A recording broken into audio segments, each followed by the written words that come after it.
সিকিম একটা স্বপ্নের মতো জায়গা, but to be honest it wasn't just about the scenery, it was an experience যেটি আমি কখনো ভুলবো না।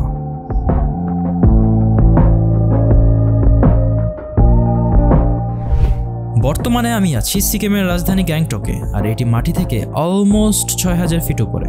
কিন্তু আমি 6000 ফিট উপরে আসার জন্য বাংলাদেশ থেকে এখানে আসিনি। আমার টার্গেট 16000 ফিট উপরে যাওয়া, যেখানে রয়েছে অনেক ভয়ঙ্কর লেভেলের বরফ। রাইট নাও আমি আছি এমজি মার্গে। এটা গ্যাংটকের খুব ফেমাস একটা মার্কেট, যেখানে সবাই আর কি ঘুরতে আসে, যারা আশেপাশে থেকে আসে। আমরা যদি গ্যাংটকের ওয়েদার সম্পর্কে বলি, এখানে খুব ঠান্ডা আর কিছুক্ষণ পরপরই বৃষ্টি হয়, সো আপনার অলওয়েজ একটা রেইনকোট বা ছাতা রাখতে হবে। যাই হোক, আমরা গ্যাংটকে কালকে রাতে এসেছি আর একদিনের রেস্ট ছিল আমাদের, আর কিছুক্ষণের পরেই আমরা লাচুংয়ের উদ্দেশ্যে বের হয়ে যাব। আর লাচুংয়ে রয়েছে -2 degree. Can you believe, for the first time আমি মাইনাস টেম্পারেচারের দিকে যাচ্ছি। বাংলাদেশে অলওয়েজ 16 ডিগ্রি 17 ডিগ্রি পর্যন্ত আমি সহ্য করছি, আর এখন আমি যাচ্ছি -2 ডিগ্রিতে। আমাদের গাড়ি নিচে এসে দাঁড়ায় আছে, আমরা ওই গাড়িতে ওইটা ডিরেক্ট লাচুংয়ে যাবো। অ্যান্ড আমরা যে সিঁড়িতে হাঁটতেছি, ওই সিঁড়িটা খুব স্লিপারি, আর যেহেতু সারা রাত বৃষ্টি হয়েছে এখানে, অ্যান্ড এই বৃষ্টির কারণে এটা স্লিপারি হয়ে গেছে, সো আমি যে কোনো টাইমে স্লিপ খাইতে পারি, এই জন্য আমি খুব সাবধানে হাঁটতেছি।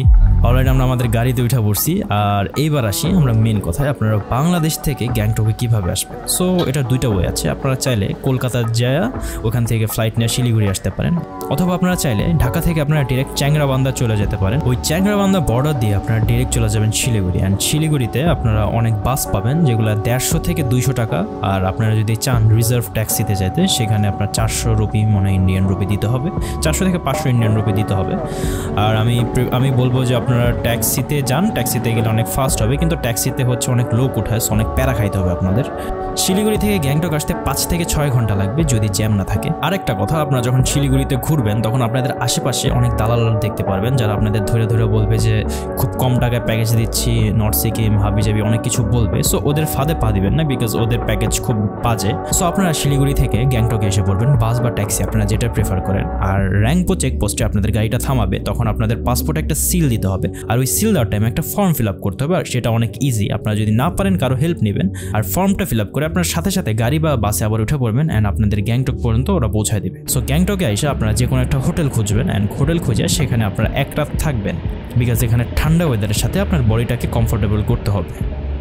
আর এখানের হোটেলের খরচ খুবই কম, 1500 থেকে 2000 রুপিতে আপনারা ভালো মানের হোটেল পাওয়া যাবেন। আর বাই দ্য ওয়ে, আমি বাংলাদেশ থেকে সিকিমে কমপ্লিটলি একা এসেছি, আর আমার পিছনে যেই লোকটাকে দেখছে, এই লোকটার সাথে আমার বর্ডারে দেখা হয়েছিল, আর এই লোকটা খুব ভালো। অ্যান্ড আমরা একসাথেই যাচ্ছি হচ্ছে লাচুংয়ের দিকে। আপনারা হয়তো ভাবছেন এই ব্লগের ভিতরে ইউজ করা ফুটেজগুলো এত ক্রিপি কেন, এত নড়তেছে কেন, এত শেক করতেছে কেন, এত বাজে কেন। নর্মালি আমি যেসব ফুটেজ নেই এগুলো এত বাজে হয় না। এর কারণ হচ্ছে এই ব্লগটা আমি যখন রেকর্ড করি, এটা হচ্ছে 2024 এর ব্লগ, 2024 এর জুনের দিকে, মেবি অলমোস্ট 1 বছর আগের ব্লগ। সো এই ব্লগটা যখন আমি রেকর্ড করি, সেগুলো যত ফুটেজেস ছিল সেটা আমার একটা মোবাইলে ছিল। সেই মোবাইলের মধ্যে আমার শ্রীলঙ্কারও ব্লগ ছিল। আনফর্চুনেটলি ওই মোবাইলটা চুরি হয়ে যায়। ওই মোবাইলের মধ্যে এই সিকিমের ব্লগের অনেক ফুটেজ ছিল, বাট আমি ক্যামেরাতে কিছু ফুটেজেস রেকর্ড করছিলাম, আর ওই ক্যামেরার ফুটেজগুলো ইউজ করে আই থট যে একটা ব্লগ বানানো উচিত। সো আমি জাস্ট এই ব্লগটা কোনো রকম বানাচ্ছি, জাস্ট আমার নিজের মেমোরিজে অ্যাড করার জন্য। আমরা অলরেডি 10,000 ফিট উপরে এসে পড়ছি maybe. And to be honest, এখানে যদি আপনারা নিজেরা না আসেন তাহলে বুঝতেই পারবেন না আপনারা কি মিস করছেন লাইফে। অ্যান্ড আমি মেবি অলরেডি অনেকগুলো দেশ ঘুরছি, এতগুলো দেশ ঘুরেও আমি কখনো এই মজাটা পাই নাই বাকি সব দেশে। এখানে যে মজাটা পাচ্ছি, like this is one of the best experience in my life, এটা আমি কখনো ভুলবো না। এনিওয়ে, আমরা এখন একটা ব্রেকে আছি, আমাদের গাড়ি কিছুক্ষণের জন্য থামায় দেওয়া হয়েছে। আমরা এখানে খাবার টাবার খাবো, তারপর আবার রওনা দিব। আর আপনারা খাবার খাইলে একটু বুঝে শুনে খাবেন, বিকজ আমরা অলমোস্ট 10,000 ফিট উপরে আছি। সো কিছু উল্টাপাল্টা খাইলে আপনাদের রাস্তাঘাটে বমি করার প্রবাবিলিটিটা বেড়ে যাবে। এইখান থেকে আমরা যাব লাচুংয়ে। লাচুংয়ে আমাদের 1 রাত থাকতে হবে, বিকজ ওখানে টেম্পারেচার -2 থেকে -5 ডিগ্রির মধ্যে আছে। সো ওইখানের টেম্পারেচারের সাথে আমাদের বডিকে কমফোর্টেবল করতে হবে। অ্যান্ড তারপরের দিন আমরা যাব হচ্ছে 0 পয়েন্ট, যেটা আমাদের ফাইনাল ডেস্টিনেশন। আর দেখতে দেখতে আমরা এমন একটা প্লেসের মধ্যে এসে পড়েছি যেখানে আশেপাশে শুধু বরফে ঘেরা বড় বড় পাহাড়। And this is so beautiful, আর দিস ইজ ডাইনামিক। আপনারা যদি রিয়েল লাইফ এটা দেখেন, লিটারেলি আপনাদের চোখের মধ্যে জাস্ট এটাই ভাসবে। আমি যখন চোখ অফ করতেছি তখন জাস্ট এই সিনগুলো আসতেছিল বারবার আমার চোখে।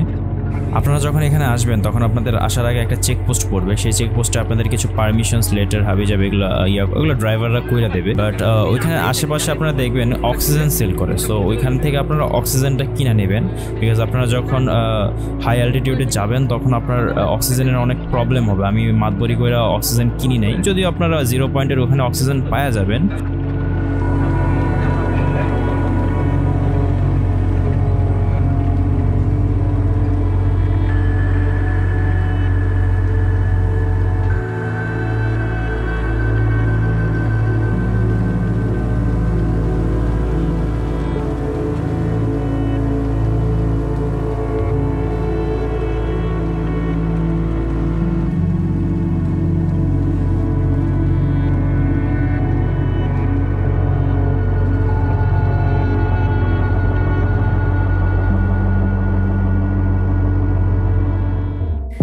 গতকালকে গ্যাংটক থেকে আমরা লাচুং এসেছি 12 ঘন্টা জার্নি করে, অ্যান্ড লাচুংয়ে এক রাত থাকার পরে আমরা এখন বের হয়ে পড়েছি 0 পয়েন্টের উদ্দেশ্যে, যেখানে যেতে সময় লাগবে 5 থেকে 7 ঘন্টা।